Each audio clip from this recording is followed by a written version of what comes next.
So I was reading a story recently about Chicago in 1995 experiencing one of the worst heat waves they'd ever seen. I think since 1955, there had been another heat wave. And that city wasn't designed for this level of heat, 115 degree days and 85 degree nights. And a lot of people died.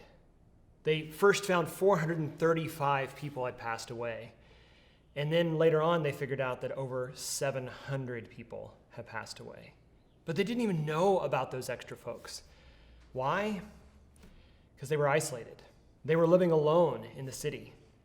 And it did not matter what class or race or position that they were in. If they were alone and nobody was there to check on them, nobody knew they had passed away in that extreme heat.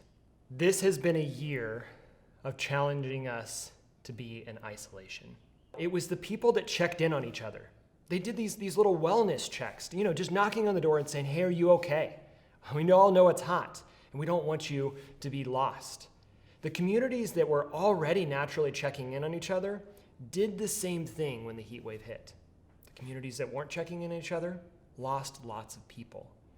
That isolation led for them not to be checked in on, and then many of them to lose their life.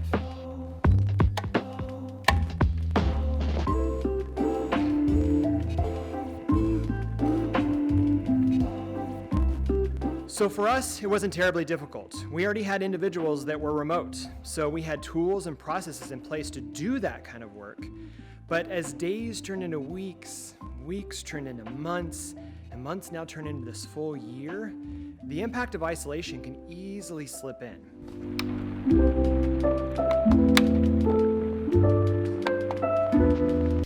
If you're working on a creative team, or a technology team, or an innovation team, you know that the value of working together. Oftentimes you're looking for perspectives, you're looking for feedback all the time.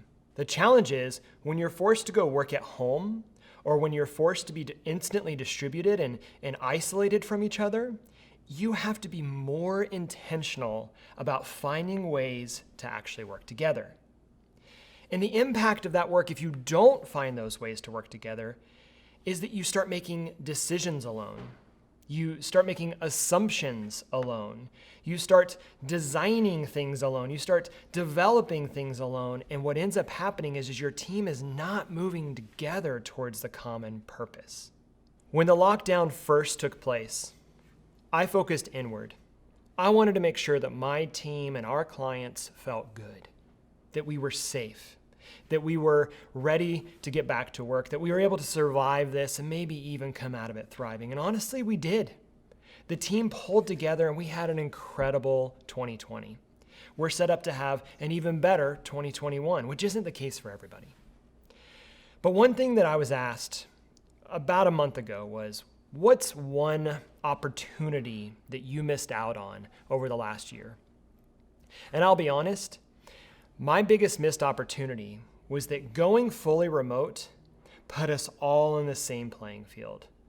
We all were feeling this together. No matter what organization you were in, no matter where you were working, everyone was in this together. And what that meant was that no longer was it a big deal to have to go travel to schedule a coffee or to go schedule a lunch or maybe to go fly across the world to meet somebody. You could just grab a call, a Zoom call, or send a quick email or a Slack message. It was instant access, and I didn't take advantage of it. I lost the opportunity to connect with people outside of the proverbial Crema walls, whatever that meant now, and I wasn't reaching out and building up my network. I was isolating myself and my organization inward. And the risk there is that my network went flat. I wasn't building the relationships that I normally did organically by meeting with people. And I think the same can be true for your team, for your organization. You mean well, you're going to focus in on what you need to get done, what your team needs to be thinking about. But what you miss is that you need to look outward and say, I wonder if someone else needs to know what we're thinking about. I wonder if I need to share this information or maybe share this work in progress. So what do you do about it? How do you even know that it's happening? I think one of the things that we do here at Crema is that we do regular check-ins with each other. Now that might mean that you set up a daily rhythm where you do a daily stand-up. And that's just a simple, hey, what did we do yesterday? What are we gonna do today? Has everybody got what they need? Is there anything blocking us from moving forward? And at the same time, we can kind of make sure like, hey, you okay?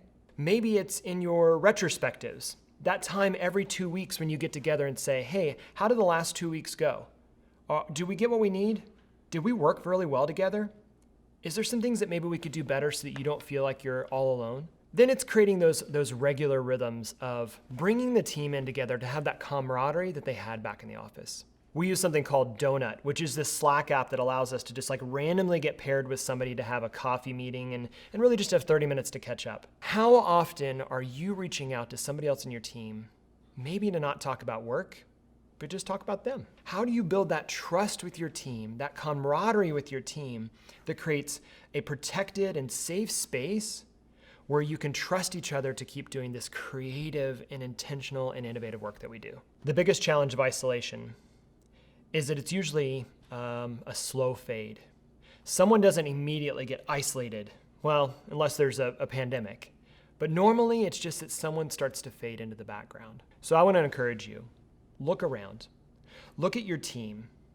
Look at your organization, the other teams inside of your organization. Is there somebody or a group of people that you haven't heard from in a while? Do you not know what they're working on? Do you not know how they're doing? Then take the uncomfortable step and reach out. Send them a quick message. Do a wellness check on this person.